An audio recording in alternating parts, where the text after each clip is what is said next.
আসসালামু আলাইকুম বন্ধুরা, নাইস কিচেন উইথ ব্লগ চ্যানেলে সকলকে স্বাগত। আজকে আমি নিয়ে এসেছি আপনাদের জন্য একটি দইয়ের রেসিপি। হ্যাঁ, যে দইটি কিন্তু আমি দুধ দিয়ে নয়, বানিয়েছি বাদাম দিয়ে। আপনারা অবশ্যই একবার বাড়িতে এটি ট্রাই করে দেখবেন। তাহলে আজকের মজাদার রেসিপিটি শুরু করা যাক। এখানে আমি 2 বাটি মতো কাঁচা বাদাম নিয়ে নিয়েছি। এই বাদামগুলিকে আমি জলে 10 ঘন্টা মতো ভিজিয়ে রাখবো।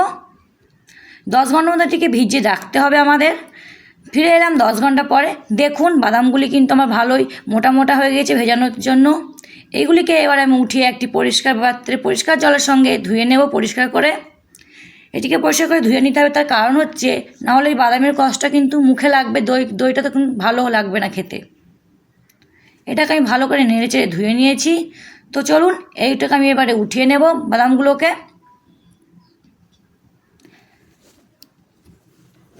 বাদামগুলোকে আমি উঠিয়ে নিয়েছি। আর এই যে দেখুন বাদামগুলোকে আমি উঠিয়ে নিয়েছি পরিষ্কার করে। এইবার একটি জারে আমি এই বাদামগুলোকে নিয়ে নেব, মিক্সার জারে এগুলিকে নিয়ে নেব। আপনারা চাইলে এটিকে শিলেও বেটে নিতে পারেন। আর বাটার টাইমে একটু করে জল দিয়ে এটিকে বাটবেন, শিলে বাটলে আর মিক্সারে বাটলে পরিমাণ মতো জল দিতে হবে। যতটুকু বাদাম থাকবে ঠিক সেই হিসাবে পরিমাণ হিসাবে আপনাদেরকে জলটা দিয়ে নিতে হবে। এই যে আমি এবারে মিক্সারে এটিকে ভালো করে ঘুরিয়ে নেব, ভালো করে একটা স্মুথ ব্যাটার টাইপের পেস্ট বানিয়ে নিতে হবে। আমার মোটামুটি হয়ে গেছে, এটি বাটা পেস্টটি বানানো হয়ে গেছে মনে হচ্ছে। তবুও আমি আরেকবার ঘুরিয়ে নিলাম ভালো করে। দেখুন এটিকে আমি ভালো করে ঘুরিয়ে পেস্ট টাইপের বানিয়ে নিয়ে এসেছি। আর হ্যাঁ, এখানে আমার অনেকটা দিয়ে ফেলেছিলাম একসঙ্গে, ওই জন্য আমি হাফ হাফ করে এটাকে বেটে নিয়েছি। দেখুন পুরোটা আমার এতটুকু এসেছে বাদামের পেস্টটা, বাদাম বাটাটা। এইবারে আমি যখন 2 বাটি বাদাম দিয়েছি তাহলে আমাকে মাথায় রাখতে হবে মোটামুটি এখানে 4 থেকে 5 বাটি মতো জল। তার বেশি জল দেবেন না, তাহলে দুধের যে দুধটা হবে বাদাম থেকে বেরোবে জল দেওয়ার পরে, সেই দুধটার টেস্টটা কিন্তু ভালো আসবে না। তো দেখুন আমি অল্প অল্প করে জল দিয়ে এই বাদামের পেস্টটিকে মিশিয়ে নেব। আর এই দইটি কিন্তু একবার হলেও বাড়িতে ট্রাই করে দেখবেন। এই গরমে অনেকে আছেন যারা দুধ খেতে ভালোবাসেন না, বিশেষ করে তাদের জন্যই বলছি এই বাদামের দইটি একবার হলেও বানিয়ে খেয়ে দেখবেন। তো আমি এবার একটি পরিষ্কার পাত্রে একটি পরিষ্কার কাপড় নিয়ে এই বাদাম থেকে বেরোনো যে জলটা দেওয়ার পরে যে দুধটা বার হবে সেটিকে আমি বার করে নেব। ধীরে ধীরে এগুলোকে নিয়ে আমি জলটিকে নিয়ে আমি এই যে পরিষ্কার কাপড়ে নিয়ে নিলাম। এইবারে আবারও আমি এই পরিষ্কার কাপড়ে আমি আবারও 1 বাটি মতো জল দিয়ে দিয়েছি। এবার আরেকবার নাড়াচাড়া করে নিতে হবে। তাতে করে কী হবে, বাদামগুলো হয়তো তলে যেগুলো থিতকে ছিল সেখান থেকে জলটা দিলে উপরে, আবার নাড়াচাড়া করে দিলে জল ওই জায়গাটা থেকেও দুধটা বার হয়ে আসবে। এই যে দেখুন বাদামের দুধ আমার বেরোচ্ছে কত সুন্দরভাবে। ধীরে ধীরে চাপ দিয়ে, হাতে করে চাপ দিয়ে বার করে নিতে হবে আমাকে। বাদাম থেকে আমি দুধগুলোকে বার করে নিয়েছি। দেখুন বার করে নেওয়ার পরে যে বাদামগুলো আমার রয়ে গেছে, এই যে বাদাম ভেতরে যেগুলো ছিল এইগুলোর মধ্যে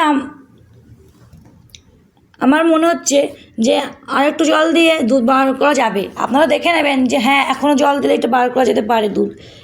বেশি জল অবশ্যই দেবেন না কিন্তু। আমি আবার নেচে এইখান থেকে আরেকটুখানি মতো দুধ বার করে নেব। এই যে বার করে নেওয়ার পরে যে বাদামের এইগুলো থাকছে এগুলোকে আপনারা ফেলে দেবেন না। এইগুলো দিয়ে আপনারা কিছু না কিছু একটি বানিয়ে খেতে পারবেন। পটল দিয়ে হোক, পটল বাদাম হোক, কিংবা বাদাম দিয়ে অনেক কিছু রেসিপি আছে, সেই রেসিপি এটাকে তো আপনারা করে খেতে পারবেন। তো দেখুন বাদাম থেকে দুধটি আমার বের করে নিয়েছি আমি। ধীরে ধীরে চাপ দিয়ে দিয়ে আমার দুধগুলো অনেকটা বেরিয়ে গেছে বাদাম থেকে। দেখুন আমি পুরো এরকমভাবে বার করে নিয়েছি, বাদাম বাটাটা থেকে দুধটা এরকমভাবে বার করে নিয়েছি। এইবারে দুধটিকে আমি ফুটতে দিয়ে দেব। আর হ্যাঁ অবশ্য আপনারা নাড়াচাড়া দিয়ে দুধটিকে ফুটিয়ে নেবেন। এই যে দেখুন দুধটা ফুটে উঠেছে খুব সুন্দরভাবে। আর এখানে আরেকটি কথা, এখানে আপনারা চাইলে চিনি দিয়ে খেতে পারেন। চিনি দিয়ে খেলে কী হয়, টেস্টটা আরও বেশি ভালো লাগে। কিন্তু আমি এখানে চিনি ব্যবহার করিনি। চিনিটি আপনারা আপনাদের পছন্দের মতো হিসেবে ব্যবহার করবেন। দুধটি আমার এখানে আমি নামিয়ে নিয়েছি অনেক আগে, আর দুধটি আমার ঠান্ডা হয়ে গেছে। দেখুন দুধটি আমার ঠান্ডা হয়ে গেছে। এইবারে কি করব, আমি দই নিয়ে নিয়েছি মোটামুটি হাফ বাটি মতো আমি দই নিয়েছি। সেই দইয়ে এই যে বাদামের দুধটা আমি বার করেছি, সেই দুধটাকে আমি দইয়ের সঙ্গে ভালো করে ফাটিয়ে নেব। ভালো করে এটাকে মিক্স করে নিতে হবে। এই যে দেখুন আমি নিয়ে এটাকে ফাটিয়ে নিলাম খুব সুন্দরভাবে। এইবারে আপনারা চাইলে যে কোনো পাত্রে দইটা বসাতে পারেন। আমি এখানে মাটির পাত্রই ব্যবহার করেছি। এই যে আমি এখানে একটু উপর থেকে দুধটাকে দিয়ে দিলাম, বাদামের দুধটা আমি উপর থেকে দিয়ে দিলাম। এবারে আমি এই দুধের সঙ্গে যে দইটাকে আমি মিশিয়ে ফাটিয়ে রেখেছিলাম সেইটা দিয়ে দেবো উপর থেকে।